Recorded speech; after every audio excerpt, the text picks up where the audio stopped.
On a misty evening in the small town of Millfield, Emily and her friends, Jason, Sarah, and Mike, stood before the infamous Holloway House. The mansion loomed ominously, its decaying facade and shattered windows whispering secrets of a dark past. Local legends claimed the house was haunted by restless spirits, and tonight, the friends had dared each other to uncover the truth. Emily, the most daring of the group, pushed open the creaky front door, its hinges groaning in protest. "Come on, guys. Let's see if the stories are true," she said, her voice a mix of excitement and nervousness. The group stepped inside, their flashlights casting eerie shadows on the walls. Dust and cobwebs covered every surface, and the air was heavy with the scent of mildew. They split up to explore the different rooms, each one filled with old, forgotten furniture and personal belongings that hinted at the lives once lived there. As Jason wandered into the parlor, he felt a sudden chill and the hairs on the back of his neck stood on end. He turned around, expecting to see one of his friends playing a prank, but the room was empty. A cold breeze brushed past him, and he heard a faint whisper, "Leave now." In the dining room, Sarah found an old, dusty photo album. She opened it, revealing black and white photographs of a family that had once called this place home. As she flipped through the pages, the faces in the pictures seemed to distort, their eyes turning hollow and their expressions becoming twisted. A shiver ran down her spine, and she quickly closed the album. Meanwhile, Mike was in the basement, where the air was even colder. He shone his flashlight around, revealing old tools and rusty pipes. Suddenly, he heard footsteps behind him. He spun around, but no one was there. The footsteps continued, getting louder and closer. Mike's heart raced as he backed away, his flashlight flickering. Upstairs, Emily explored the bedrooms. She entered the master bedroom, where a large, ornate mirror hung on the wall. As she looked into it, she saw not her own reflection, but the image of a woman in a Victorian dress, her face pale and her eyes filled with sorrow. The woman reached out a ghostly hand, and Emily felt a cold touch on her shoulder. She screamed and ran out of the room. The friends regrouped in the hallway, their faces pale and their breaths coming in quick gasps.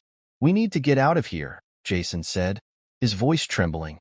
"This place is really haunted." As they hurried towards the front door, it slammed shut with a force that shook the entire house. The whispers grew louder, filling the air with a cacophony of ghostly voices. Shadows moved on their own, and the temperature dropped even further. Desperation set in as they tried to open the door, but it wouldn't budge. The spirits of Holloway House were not ready to let them go. Emily, determined to escape, remembered the stories she had heard about the house. "We need to find the source of the haunting," she said. "Something must be keeping them here." They made their way to the attic, where they found an old chest covered in dust. Inside, they discovered a diary belonging to the woman Emily had seen in the mirror. The diary told the tragic story of the Holloway family, who had been tormented by a malevolent spirit. The last entry revealed that the family had tried to perform a ritual to banish the spirit, but it had gone horribly wrong, trapping them in the house forever. Realizing they needed to finish the ritual to free the spirits, the friends followed the instructions in the diary. They gathered candles, chanted the incantations, and poured salt in a circle. As they completed the ritual, a powerful gust of wind swept through the house, and the spirits began to fade away, their voices turning into faint whispers. The front door creaked open, and the oppressive atmosphere lifted. The friends stumbled outside, their faces etched with relief and exhaustion. They looked back at Holloway House, which now stood silent and empty. Emily turned to her friends. "Let's never speak of this again," she said. They nodded in agreement, vowing to leave the haunted mansion and its tragic history behind them.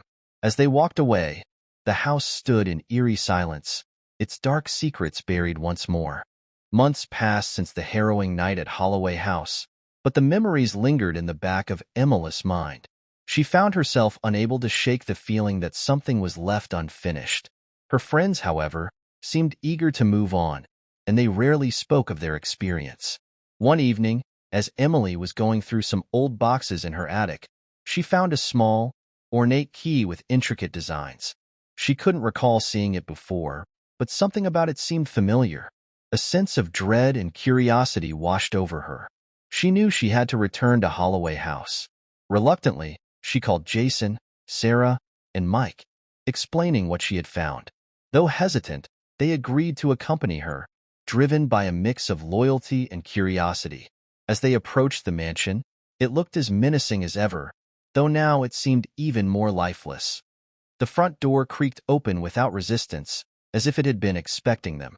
Inside, the house felt eerily calm, devoid of the previous malevolent energy. Emily led the group to the attic, where they had performed the ritual. She showed them the key, and they examined the chest once more. Inside the chest, they discovered a hidden compartment. The key fit perfectly, and with a click, the compartment opened to reveal a bundle of old letters and a small, intricately carved wooden box. The letters were from the Holloway family, written in desperation, detailing their battle against the dark spirit. The last letter mentioned a hidden artifact that held the spirit's power. Emily opened the wooden box, revealing a small, ancient amulet. The moment she touched it, a chill ran through the room, and the air grew heavy. The amulet pulsed with a dark energy, and whispers began to fill the room once more. Suddenly, the ghostly figure of the woman in the Victorian dress appeared before them. Her eyes were filled with sorrow and urgency. "You have found it," she said in a haunting voice. "You must destroy it to end the curse." The friends knew what they had to do. They gathered the materials needed to destroy the amulet, including a ceremonial knife, holy water, and salt. As they prepared to break the amulet, the house began to tremble, and the shadows grew darker. Emily held the amulet over a circle of salt, while Jason poured holy water over it. The whispers grew louder, turning into anguished cries. Sarah recited the incantation they had found in the diary, and Mike prepared to use the ceremonial knife. With a swift motion, Mike struck the amulet, shattering it into pieces. A deafening scream filled the air, and a powerful gust of wind swept through the house, extinguishing their candles. The spirit's cries slowly faded away, leaving behind an eerie silence. The house stopped shaking, and the oppressive atmosphere lifted.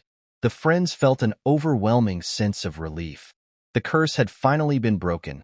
As they stepped outside, the first light of dawn began to break through the horizon. Holloway House now stood silent and empty, its dark past finally laid to rest. Emily turned to her friends, a weary smile on her face. "It's over," she said. "We did it." They walked away, feeling a sense of closure and peace. The haunting of Holloway House was finally a thing of the past, and the spirits were free at last.